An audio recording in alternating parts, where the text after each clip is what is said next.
بسم الله توكلت على الله. معاكم نشوى. النهارده هنعمل ايه يا حلوين؟ هنعمل رز بلبن بالكراميل. ايوه فعلا رز بلبن بالكراميل، بس مش هيبقى الصوص بس اللي على الوش ده، لا هيبقى كله كراميل في كراميل، بس هيبقى المكسرات على الطبق اللي على الوش بس.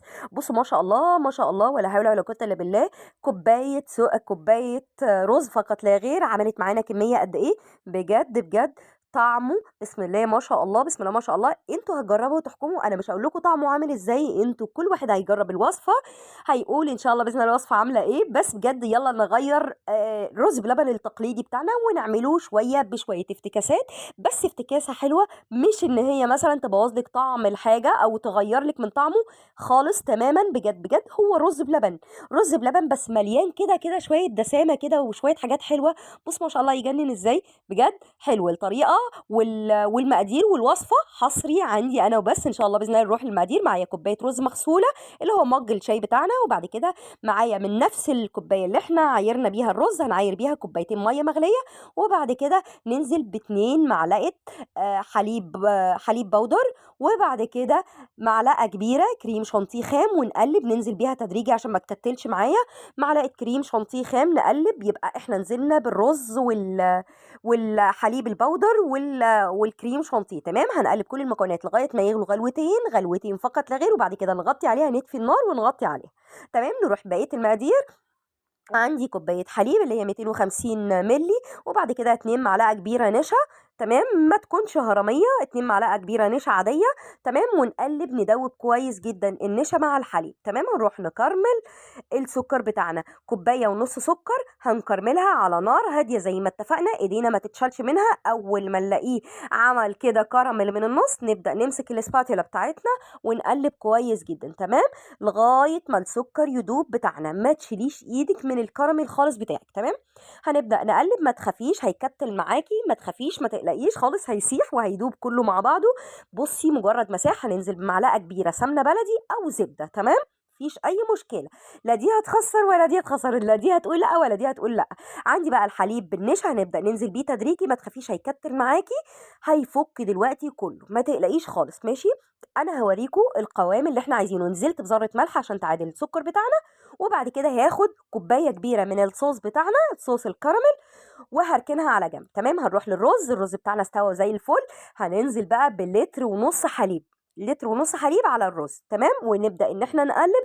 اول ما يبدا يغلي عندي هننزل بمعلقه قشطه كبيره. تمام، قشطه اللي هي وش اللبن، وش اللبن بتاعنا اللي احنا بنجيبه من عند اللبان نغليه. هو لازم تعمليه. بصي بوريكي الرز ما شاء الله مستوي ازاي، يعني احنا مش هنحتاج غير غلوتين ثلاثه، وبعد كده ننزل بقى بالصوص بتاعنا اللي يجنن ده. الله، نزلنا بصوص الكراميل. ايوه نزلنا بقى، هي دي التركايه بتاعتي انا. تمام، مش هتلاقيها في اي وصفه تانية. لقيت السكر مش متسكر لسه معايا شويه، فنزلت بنص كوبايه سكر تانية على الرز، على حسب السكر اللي انت بتحبيه في الرز بلبن. تمام، هنبدا ان احنا نقلب، بعد ما غلي غلوتين هننزل باتنين باكت فانيليا ونطفي النار فورا. تمام، بصوا بقى الجمال والحلاوه، مش عايزه اقولك ريحته تجنن قد ايه، ريحته تشهي.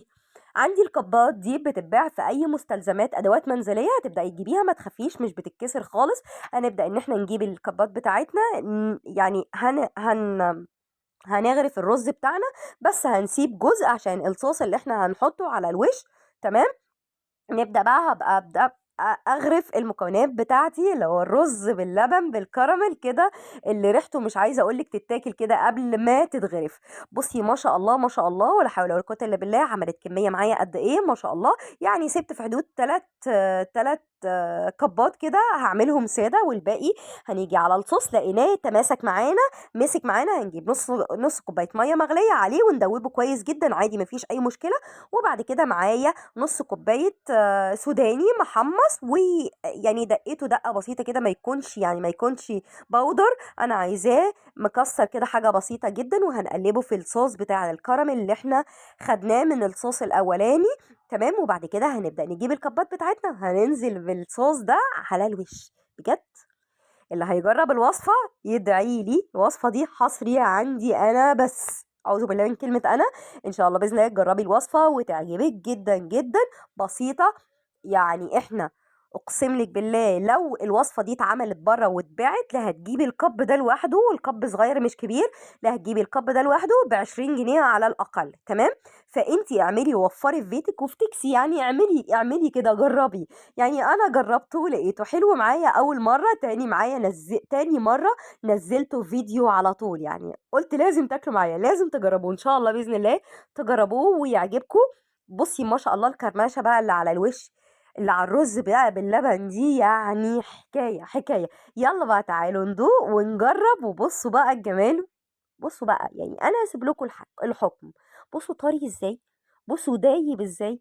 خدي بقى وكلي، يعني ان شاء الله باذن الله الكميه دي هتخلص عندك في يوم واحد. الف هنا وصحه عليكي وعلى اولادك وعلى كل اللي هيجرب الوصفة. يا رب تكون الوصفة سهلة وبسيطة، وأنا بقدر أوصل لكم الفيديو بطريقة مبسطة، والمقادير يعني بخليلكم والله كل حاجة بسيطة، مش بعمل حاجات غالية إن انتوا تقولوا لا الوصفة فيها حاجات اوفر، الوصفة فيها حاجات إن احنا هتبقى غالية علينا. لا إن شاء الله بإذن الله يعني وصفاتي كلها تبقى في متناول يد الجميع إن شاء الله، وكلنا نعرف نعملها إن شاء الله بإذن الله. اللهم احسن ما بين إيدينا، اللهم ارزقنا من حيث لا نحتسب ولا ندري يا رب جميعا ان شاء الله باذن الله. والوصفه كل اللي ينفذها يعمل لها شير، بالله عليكم اعملوا شير كتير عشان توصل لمتابعين كتير ان شاء الله باذن الله. والفيديو ان شاء الله يكون عجبكم باذن الله، وتنفذوا الوصفه وتعجبكم. اهم حاجه تعجبكم، اهم حاجه تعملوا لي مشاركه كتير، وانتظروني فيديو جديد. واخر حاجه اقولها لكم، باي باي.